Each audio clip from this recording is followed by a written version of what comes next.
Morning, Internet fans. It's Ryan Perry with Simple Biz Support. Today is Wednesday, the 21st. Therefore, it is Social Media Wednesday. And as usual, I have the beautiful and talented Sarah Giametti with Provaro Marketing on the other end. Good morning, Sarah. Good morning, Ryan. How are you? I'm doing fabulous today. Yourself? I'm doing great, except trying to stay warm. My house is a little frigid today. Yeah, I've got the heater on. It really dropped in temperature overnight. So, but I think the temperature is coming up a little bit in the next couple days. But it's pretty foggy down here in Rohnert Park. It's pretty So, foggy out there on the vineyards. yeah. All right. Today we're going to talk about the fact that some people really don't believe that their customer base would ever use social media. They're just simply not on social media. So the big question would be, well, geez, why would I want to spend time, money, and energy on social media if my customer base isn't there? And so today we're going to debunk that myth. And so you're the debunker of social media, so I'm going to let you take over. The reason you want to be on social media is because your customers are on social media. If you believe they aren't, you are unfortunately mistaken. The Pew Research recently just did another study on it, and Facebook alone, 71% of adults are on Facebook. That's a pretty giant chunk of them. And even if you're saying, oh, well, my age demographic isn't there, that's not true anymore either. One of the fastest growing age demographics for Facebook alone is the over 65 crowd. They are rapidly growing, and these numbers, Pew for some reason doesn't say whether it's U.S. or international, but even still, you can still cross over. It might be even a little bit high. If it's not a national number, it's probably higher for the U.S. than if this is an international number. But you've got, let's see, adult internet users, 58% of the entire adult population. So it is a U.S. number now that I read the numbers better. But the 65 and older, the reason they're getting on there, we've talked about this before, is that their children and grandchildren are on social media. And so this is their way of keeping up with everybody. But once they're on there, they're starting to explore. They're following companies that they like. They're following pages and interests that they have. And so they're getting more and more active to it. Like I said, I've mentioned it before, my mom sees stuff on Facebook and she picks up the phone and calls me. So they may not be actually interacting, but you can still reach them and they will interact kind of in a sleepy way. There are ways on posts to see, they might not have commented or liked it, but they'll click on it to view the picture or go read the article that you linked to, things like that.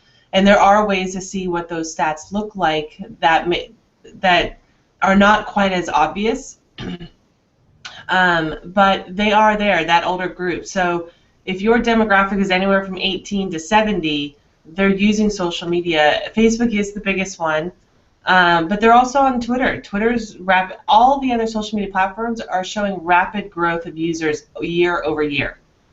The Twitter, it's about 23% of adult users, and they're starting to see more and more of a little bit more affluent on there. College educated, about 54% of Twitter users make over 50,000 a year. So it was split: 27% make 50,000 to 75,000, and 27% make 75,000 plus. So these are people who have money. They're spending money. They've got disposable income. They're not living paycheck to paycheck. So Twitter might be one if that income bracket is your demographic, and the 25 to 45 age range, that's something that you may want to play in. And you are silent. Darn it! I must have hit the button twice.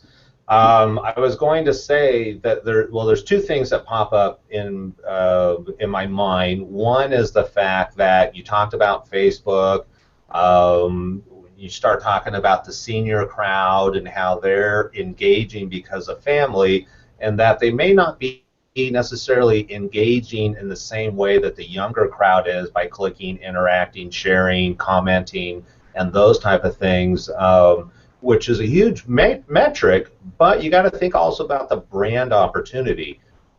Just being able to gain visibility when it takes, it's typically 7 to 10. I think it's a little bit more now, but 7 to 10 touches before people go, oh, okay, I recognize that company, I recognize that brand.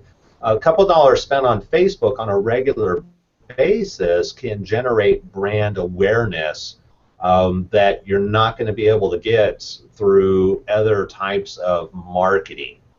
And I think that's really important to say. Yeah, absolutely. There's multiple reasons to be on social media, but you're right. The brand awareness alone is worthwhile. If you're in front of your target audience and you are posting content that is relevant to them, that they like, and they're interacting even in the kind of sleepy way where they're viewing it, they're reading it, they're clicking through to the link, but they're not doing the obvious clicking, like, sharing, commenting on it. But you're getting in front of them, you're feeding them relevant content so that when they're ready to buy your services, you're at the front of their mind because you've been touching them.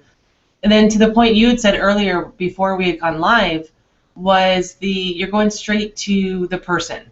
So you've got no gatekeeper to deal with. You don't have to, with direct mail, you don't have to get through the entire pile of junk mail to get every day to hope that somebody looks at what you're sending them. Or the owner of the company, you don't have the gatekeeper, the office manager, the personal assistant to get through to get to them. On Facebook, you're getting directly to the person that you want to. And that is really, really valuable because it saves you a lot of time, effort, and energy. And you can get the information you want to get to them, the non-selling information, to them as quickly as possible and on a regular basis. Right. And if you're really targeting, if you're in a business-to-business situation, LinkedIn is a great marketing opportunity where you can connect directly with business owners, CEOs, COOs, depending on whatever level it is that you're looking for. And what's really neat about LinkedIn is I'm starting to understand it more, is that you can target those people pretty easily.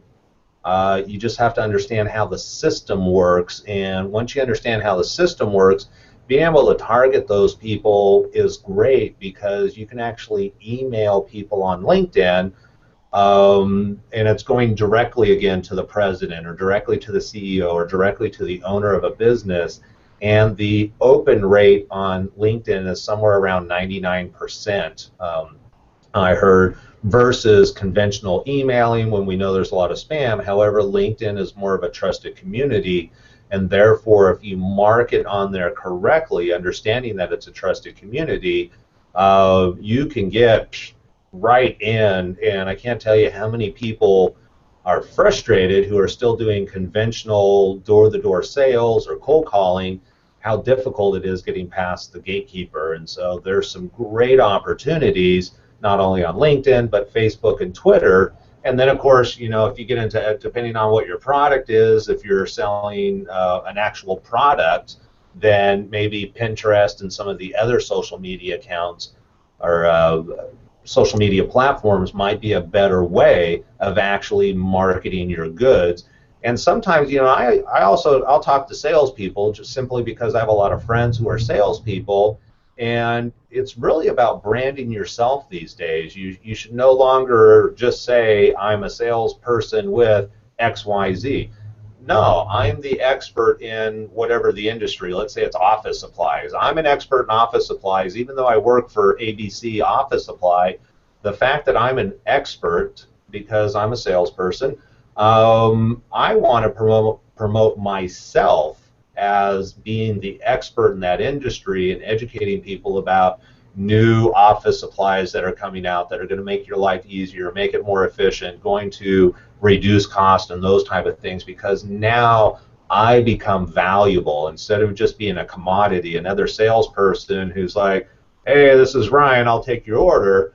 But by adding value, people are going to go, oh, you know what, I'll bet you Ryan has the answer, and they're going to call you versus somebody else because they have learned and trusted through your social media efforts that you really enjoy what you're doing and you're the go-to person.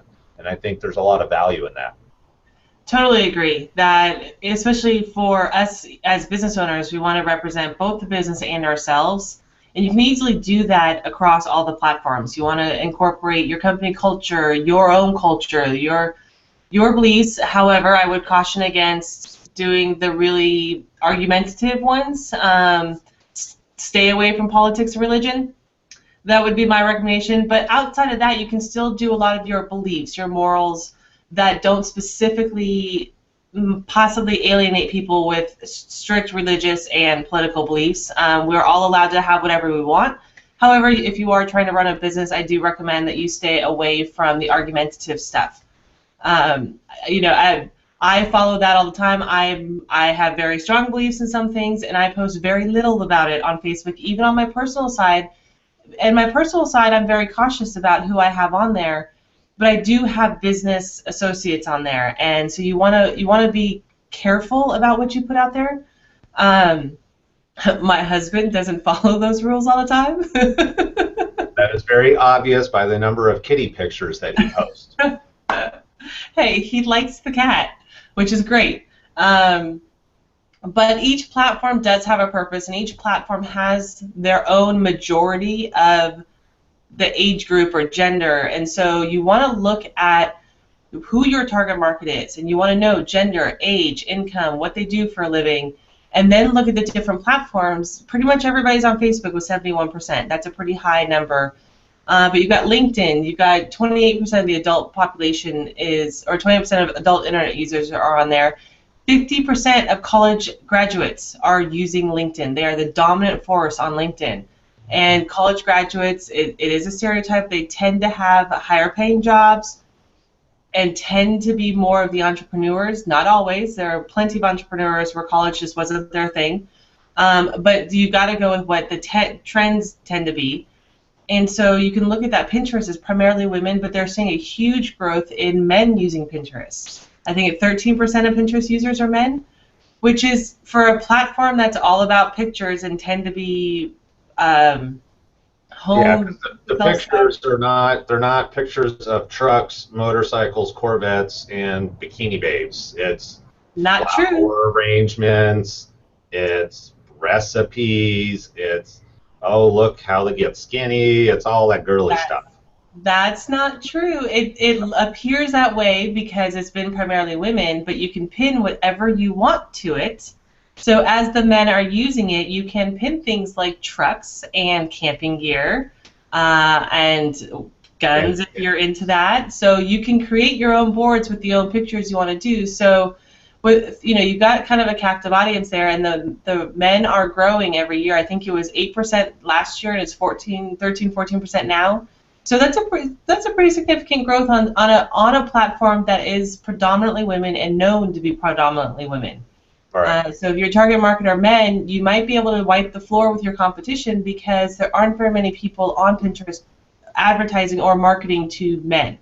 All right. Okay. Well, I think we've pretty much debunked that myth, and I think the big question now is for people that are going, okay, maybe I need to invest some time in Facebook is, you know, I just don't have time to invest in Facebook. So I think this is maybe something we should, or not Facebook, but social media in general. Maybe this is something we can cover next week, is going to be that how do you actually carve out a couple of minutes, 5 minutes, 10 minutes, a half hour? You know, I would imagine if you felt that you had to be on 10 platforms every single day, 12 hours a day, I can see where it would be a little overwhelming, but what do you think about covering something like that next week? I think that's the perfect next thing to cover is, since we just debunked that your audience is there, now you need to know how to find the time to do it, and it really isn't as much time as you think it is. Right. And since we're on a debunking train, why don't we debunk the fact that you don't have time to do social media? Sounds perfect for next week. I am so smart sometimes, I tell you. That's why I share an office with you. All right, Sarah, our time is up today. As always, I appreciate your time and input and insight on all things social media. Thanks, Ryan. It's been a pleasure. All right, take care. Bye. Bye.